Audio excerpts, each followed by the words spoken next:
Everyone, welcome to CH law. आज हम एक नया लॉ चालू करने वाले हैं जिसका नाम है पेटेंट लॉ। तो आज हम जानने वाले हैं कि पेटेंट लॉ का इंट्रोडक्शन कैसे हुआ। मतलब आज हम बेसिक फीचर जानने वाले हैं पेटेंट लॉ का। पेटेंट लॉ आखिर होता क्या है। चलिए सबसे पहले हम इसकी डेफिनेशन देखते हैं।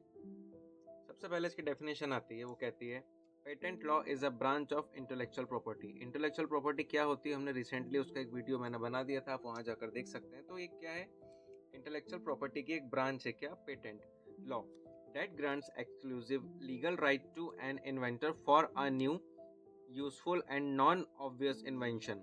मतलब इसका मतलब पेटेंट का मतलब ये होता है कि जो भी नई प्रकार की चीजें बनाई गई है तो पेटेंट के द्वारा उसे जिस व्यक्ति ने बताया उसका पूरा एक्सक्लूसिव राइट उसे मिल जाता है। It protect invention from unauthorised use and encourage innovation by providing limited time monopoly in exchange for public disclosure. Patent का काम इसलिए होता है कि भाई वो किसी भी प्रकार का जो इन्वेंशन है उसको प्रोटेक्ट करना, और अगर जो इन्वेंशन हुआ है अगर उसका अनऑथोराइज्ड अगर यूज होता है without the consent of the inventor तो पेटेंट लॉ उसे रोकता है। तो ये है इसकी साधारण सी डेफिनेशन। आगे चल के हम देखते हैं कि एग्जाम्पल क्या होता है पेटेंट लॉ का। तो सपोज मान के चलिए एक साइंटिस्ट है, उसने इन्वेंट किया है किस प्रकार की मशीन, एक वाटर प्यूरिफाइंग मशीन यहाँ पे उन्होंने इन्वेंट किया है जिसका काम है वाटर को क्लीन और कंटेमिनेटेड करके देना। कितने में, एट वेरी लो कॉस्ट, मतलब बहुत कम दाम में वो क्या कर रही है, वो जो मशीन है वाटर को कंटेमिनेटेड करके दे रही है। So the inventor obtains a patent for this invention. Inventor के पास राइट है कि उसका पेटेंट बना ले उस इन्वेंशन का।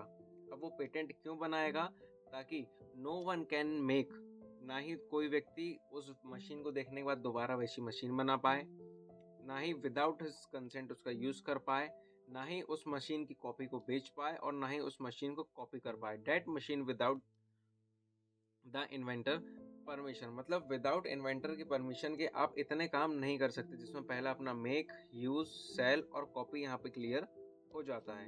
एग्जाम्पल के बाद हम देखते हैं कि why law is necessary, patent law necessary क्यों है। तो सबसे पहले आता है to encourage innovation and new invention. Patent law रहेगा तभी जितने ही प्रकार के नए इन्वेंशन है और किसी प्रकार का न्यू इनोवेशन है वो यहाँ पे होता रहेगा।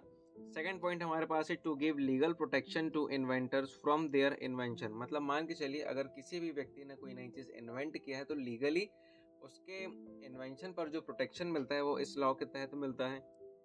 थर्ड पॉइंट हम देखते हैं टू प्रिवेंट अनऑथोराइज्ड कॉपिंग और मिसयूज ऑफ इन्वेंशन। मतलब पेटेंट लॉ होता है किसी प्रकार की अनऑथोराइज्ड जो रहती है कि कॉपिंग कर लेते हैं लोग और उस इन्वेंशन का मिसयूज करते हैं तो उससे ये रुक जाती है। फोर्थ पॉइंट हमारा है to reward inventor for their time, effort and investment. मतलब जिसने भी उस मशीन को बनाया है तो जो गवर्नमेंट रहती है उनके समय का कदर करते हुए उनका जो भी एफर्ट और इन्वेस्टमेंट है उन सबको भी रिवार्ड देती है। लास्ट हमारा पॉइंट आता है हमारा to promote research and technological development.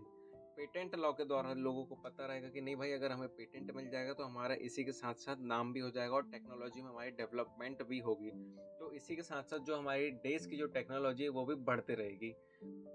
Next हम देखते हैं। सो ओके देन, आज का जो हमारे छोटा सा इंट्रोडक्शन था, इंट्रोडक्शन टू पेटेंट लॉ, वो आज यहीं तक था। अगर ये लेक्चर आपको पसंद आया हो तो प्लीज़ लाइक करना, चैनल को सब्सक्राइब करना बिल्कुल मत भूलना। और अगर आप किसी भी लॉ से रिलेटेड टॉपिक पर अगर आप वीडियो चाहते हैं तो मुझे कमेंट पर ज़रूर बताना। मिलते हैं हम अपने नेक्स्ट लेक्चर वीडियो पर।